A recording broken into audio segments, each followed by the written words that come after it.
இன்னும் நான் காலேஜே ஃபினிஷ் பண்ணல. அதுக்குள்ள நான் பிரெக்னென்ட்டா அப்படின்னு சொல்லிட்டு பதறி போய் அன்னைக்கான விஷயத்த யோசித்து பார்க்குறா.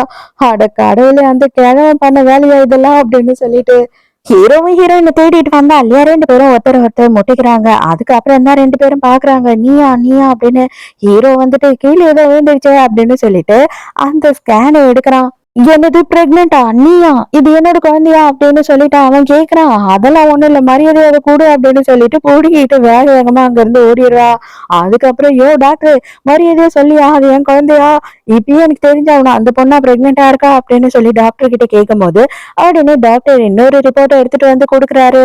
ஆமாங்க, அவங்க பிரெக்னென்ட்டா தான் இருக்காங்கன்னு. அப்படியே வயசான காலத்துல அப்படியே மனசுக்குள்ள ரஜினிகாந்த் மாதிரி நான் செஞ்ச குறும்பு அப்படின்னு பாட்டு பாடிட்டு இருக்காரு. இதை அவங்க அம்மா கேட்டுடுறாங்க.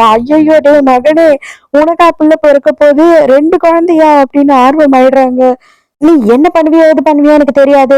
என்னோட வீட்டு மருமகளை உடனே எனக்கு கூட்டிட்டு வா. என் பேர குழந்தைங்களோட சவுண்டை நான் கேட்கணும், ஹார்ட் பீட்டை நான் கேட்கணும் அப்படின்னும் போது, அம்மா இன்னமும் நீ வந்து எனக்கு டெஸ்ட் எடுக்கணும்னு ஆசைப்படுறியா என்ன அப்படின்னு ஹீரோ கலாய்க்கிறானா. அதுக்கு அவங்க அம்மா, சேச்சே நான் ஒண்ணு கேட்டேன், ஆனா நீ 2 கொடுத்த பார்த்தியா, நீ சமத்து தாண்டா அப்படின்னு சொல்லி அம்மாவும் புள்ளியும் இங்க அப்படியே ஜாலியா வழிஞ்சுக்கிட்டு இருக்காங்க.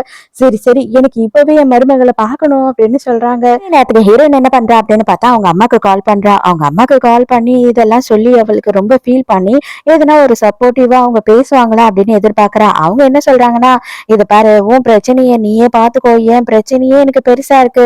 எதுனா பணக்கார பையன் வந்தா நிறைய வரதட்சணை கொடுக்குறான் அப்படின்னா நான் உனக்கு ஃபோன் பண்றேன், நீ வந்து கல்யாணம் பண்ணிக்கோ அப்படின்னு சொல்றாங்க. அவ்வளவுதான், செம கடுப்பாய் போனை வச்சிடுறா. உடனே பார்த்தா எக்கச்சக்கமா வந்துட்டு நகையும் அப்படியே வந்து தங்க கட்டிங்களையும் எடுத்துட்டு வந்து ஆளுங்க நிக்கிறாங்களா. ஹீரோயின் ஷாக்கா நின்னுகிட்டு இருக்கா. பின்னாடி பார்த்தா நம்ம ஹீரோவும் ஹீரோவோட அம்மாவும் வந்து நிக்கிறாங்க. அப்போ ஹீரோயினை பார்த்த உடனே அவங்க அம்மா கடுப்பாயிடுறாங்க. அட பாவிச்சி, நீ எல்லாம் மனுஷனா இல்லையானே தெரியல, அவ்வளவு சின்ன பொண்ணு. அந்த பொண்ணுக்கும் உன் பொண்ணுக்கும் ஒரே வயசு இருக்கும் போல, அந்த பொண்ணியா கர்ப்பமாக்குன, உனக்கு வெக்கமா இல்ல அப்படின்னு சொல்லிட்டு ஹீரோவை கேவலமாத்தி கேக்குறாங்க. அம்மா தயவு செஞ்சு என்ன இவ்வளவு அசிங்கமா கேவலமானான்னு நினைக்காத, அது ஒரு ஆக்சிடென்ட் அப்படின்னு சொல்றான்.